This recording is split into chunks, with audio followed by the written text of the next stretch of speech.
good morning, everybody, and good afternoon to those in Singapore. I'm looking out at a rather grey day here in Scotland, so I do hope it's nicer over there for you. And in fact, it's a place I hold quite dear to my heart because I studied for a short while in UTM over in Johor Bahru. So I spent many weekends crossing the causeway to enjoy Singapore. So I hope it's nice over there for you.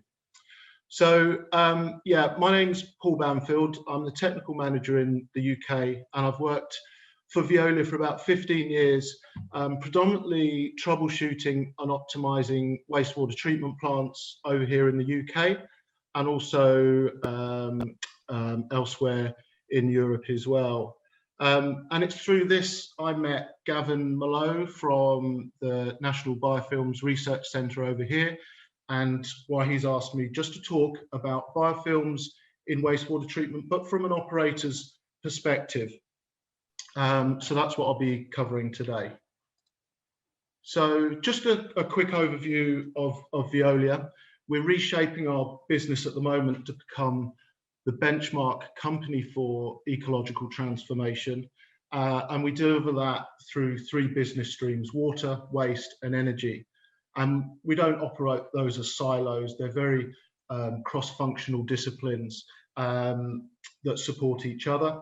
I work predominantly in the water side of the business and providing services to protect the environment and build the circular economy. So I'm sure you're all very familiar with the wastewater treatment process, and specifically around the areas where the biofilms are. But I thought I'd just give you a kind of an overview from an operator's perspective, really. So I'll just run through the process stream here, and then I'll focus in on a couple of areas and a couple of sort of challenges we face and some of the things that we're doing about that. So I suppose first things first, even before we get to the preliminary treatment process on a wastewater treatment plant, biofilms are very active for us in the sewer network itself. And this can cause challenges, especially during dry, warm periods where we get anaerobic conditions, and we can generate hydrogen sulfides, and that can cause many odor challenges, especially in large municipal sites that are built around city areas. When the wastewater does arrive to us, the first thing we do is preliminary treatment. And this is really just to remove the rag, the grit, sand, etc., to protect the downstream processes and equipment. Then we go on to primary treatment. And primary treatment, this is really quite important to us as operators, because this is where we shift the organic load. So for the effluent treatment process here that runs along, this is what costs us money. This is where we consume our energy to provide air for the activated sludge, for instance. Whereas the sludge treatment process is where we can recover the energy. So this is the sort of the junction in the process where we shift that organic load either down as sludge where we can generate energy, or across to the effluent stream where it costs us energy to produce. So the primary treatment is really important to us. Then the settled sewage goes on to secondary treatment, and this is the heart of the biological process, typically activated sludge. Now, the activated sludge plant is well over 100 years old, so we know an awful lot about it as an industry, but there's also an awful lot more to learn. They come in many different configurations, and new ones are always coming out, but fundamentally it's still the activated sludge process, and we'll cover a few areas of interest on that afterwards. Then we go on to tertiary treatment.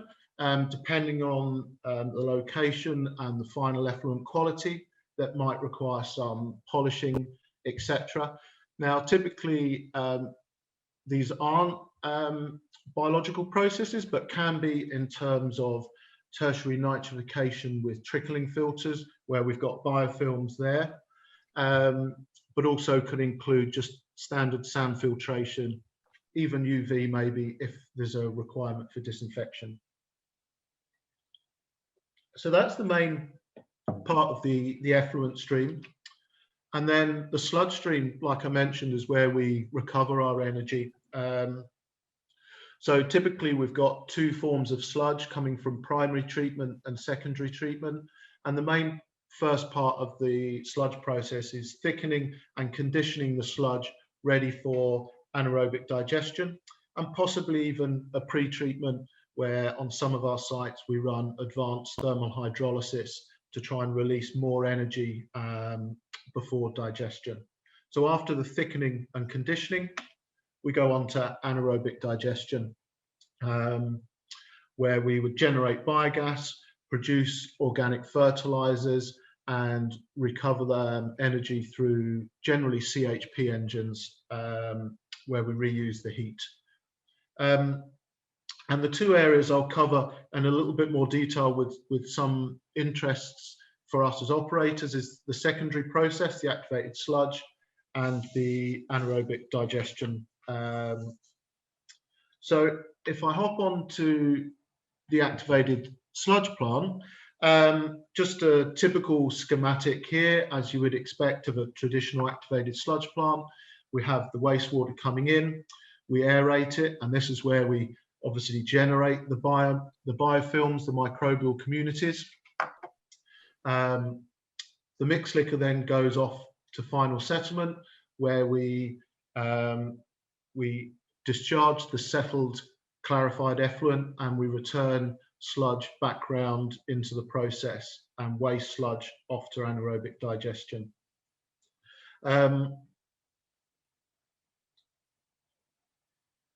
We can adopt many different microbial communities here to drive different aspects, whether we want to nitrify, denitrify, or conduct biological phosphorus uptake. But one of the big challenges we face, the first one I'll cover, is just to ensure we've got a well-formed flock and good settlement properties. And this has been discussed for a long time. It's been researched for ever since activated sludge has been in place, but there's still a lot more that we really need to know. It's so important to us, we actually measure it daily. We use the settled sludge volume index equipment up here as an example, and we would measure that settlement daily to understand how much capacity we've got in our plant, the quality of the treatment, and the quality of the microorganisms. And as I say, that's generated here, the biofilms and the properties of the settling flock are generated in the activated sludge. And we know the levers we can pull to try and give optimum conditions, whether that's the DO level, whether that's the sludge age, the retention time, the pH, etc. And we're constantly battling against that because of the natural seasonal variations.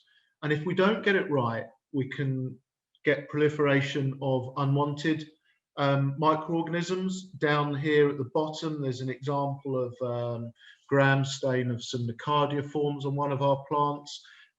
This can cause foaming, filamentous foaming. Other filaments can cause bulking, rising sludge. And these cause operational challenges. You can imagine if this foam here is on the aeration tank, it can transfer across to our clarifier, our settler, and then into the final effluent. So really important to try and get these biofilms in perfect harmony through this constant seasonal change.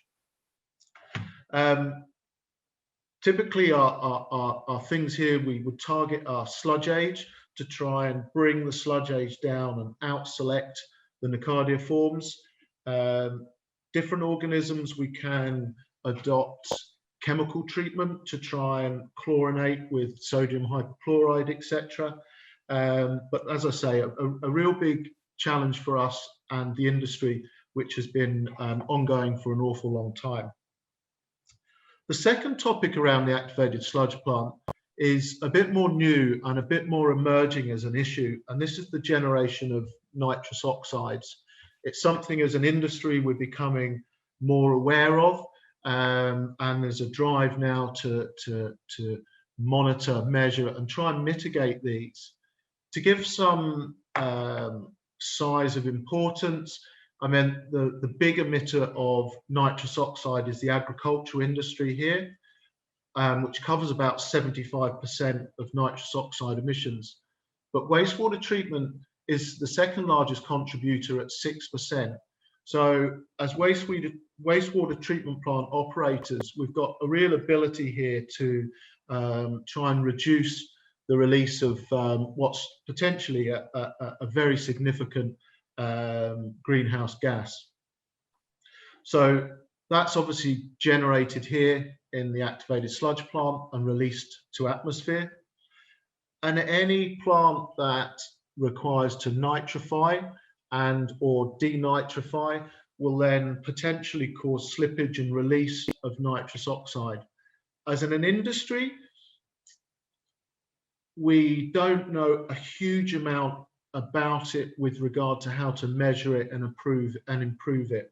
There's standard calculations on the amount of ammonia removed to try and predict the release, but these ranges are quite wide, and it's something as an industry we really need to get on top of.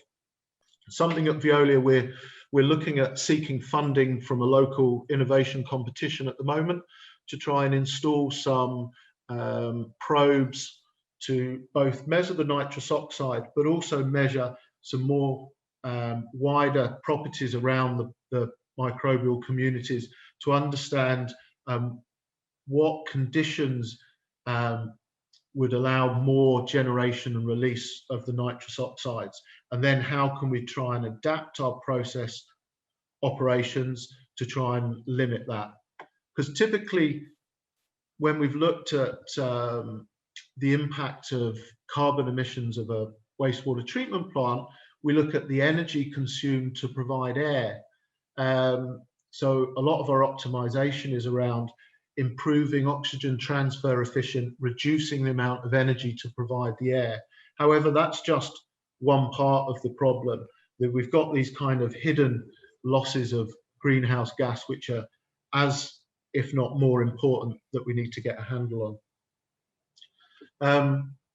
The third challenge and around the activated sludge plant I wanted to talk about was just the actual measurement of the microbial activity itself.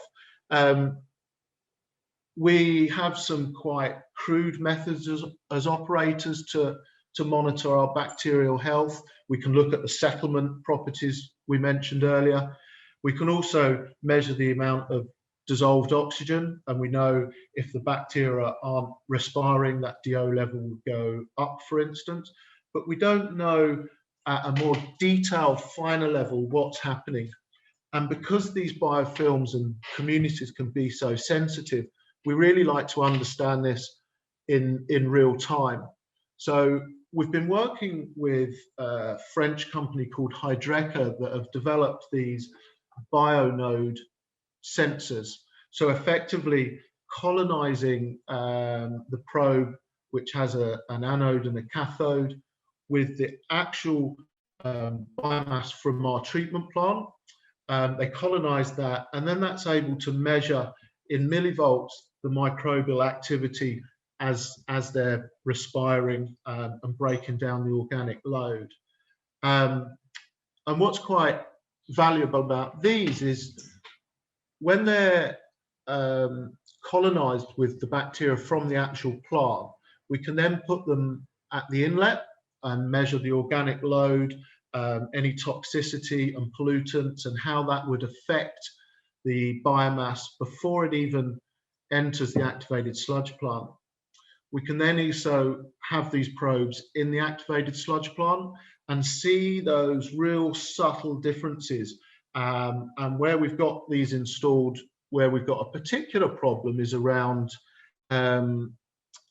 salinity ingress and the effect of saline wastewater causing disruption and deflocculation to the activated sludge. So we're able to measure in real time the activity of the biomass along with chloride, chloride levels and temperature, etc., and see how they're responding. We can also put these in the effluent, and the microbial communities remain on the probe, and we can then see how much organic load and how much activity there is in the final effluent. So really, really valuable new technology that we can use to monitor 3 aspects of the activated sludge plant. So that was just a kind of a quick overview and whiz round where we have some challenges in activated sludge. And I thought I'd just mention one more before I run out of time on anaerobic digestion. Typically in the UK, we adopt mesophilic anaerobic digestion, and we have retention times of around 12 to 15 days. And we produce quite large amounts of biomass at our big plant down here in Edinburgh. And one of the things we've been investigating and trying to understand more is biological desulfurization using microaeration, where it seems a bit strange to talk about injecting oxygen into an anaerobic process. But what we found on a couple of plants of where we inject oxygen into the headspace, we can generate this biological desulfurization. And in fact, this trend here is showing both the methane levels and then the hydrogen sulfide levels in the gas. And as you can see, when we switched on the microaeration, the hydrogen sulfide levels dropped quite dramatically, just from a very small dosage of oxygen. We don't really understand what's happening from a biofilm's perspective, where these organisms are and how they're able to conduct this desulfurization, and also where the sulfur ends up. It must be coming out as elemental and going into the sludge itself. And I think there's some real interesting opportunities around here to understand this more, possibly even do this in a separate reactor and recover the sulfur itself. But it's something we've started to deploy and are seeing some real improvements. And in fact, I was just looking at some literature on it yesterday, just while I was preparing the slides, and I came across a chap that was doing a PhD in a university in Hawaii, who was now looking at microaeration to try and promote, or to try and reduce the impact of high VFAs, volatile fatty acids. When we overfeed our digesters, we can generate large amounts of VFAs. Oh, I think the bell's just gone. Is that me? Time up. Apologies for that. That was my last slide anyway, just talking about microaeration. So I'll just hop on to say thank you very much. If there's any questions, if we have time for that. If not, we can chat later. I hope I didn't rush too much through, and I hope that was interesting. Thank you. Thank you, Paul. No, that always was just someone rejoining the call, so that's no worries about that. So we have got a couple rushing you through. We've got a couple of questions come in that we can go through quickly before the next speaker. The first one was asking if the wastewater that you treat is all municipal, or does it include some industrial waste also? Yeah, so the majority of our plants, they treat about 80% of municipal waste, and then within the catchment areas, we do get some industries, you know, maybe breweries, hospitals, retail parks. So it's a combination of municipal and industrial, but we also run pure industrial plants as well, which have the same challenges around the activated sludge. Great. And then secondly, there's a question about the N2O emissions, and it was asked how the 6% contribution to the emissions contributed by wastewater treatment plants was determined, and whether it was based on a field measurement or based on load-based approach, e.g. IPCC. Yeah, so generally at the moment, the majority of estimations is done from calculations based on the TKN load. So you would look at the load going to a wastewater treatment plant and the type of process, and you would have a factor for your emissions. These factors do range somewhat, and I think part of the work we need to do is to understand more about how to better measure the amount that we're releasing. But typically it's calculated. There's very little amount of measurement on a day-to-day basis.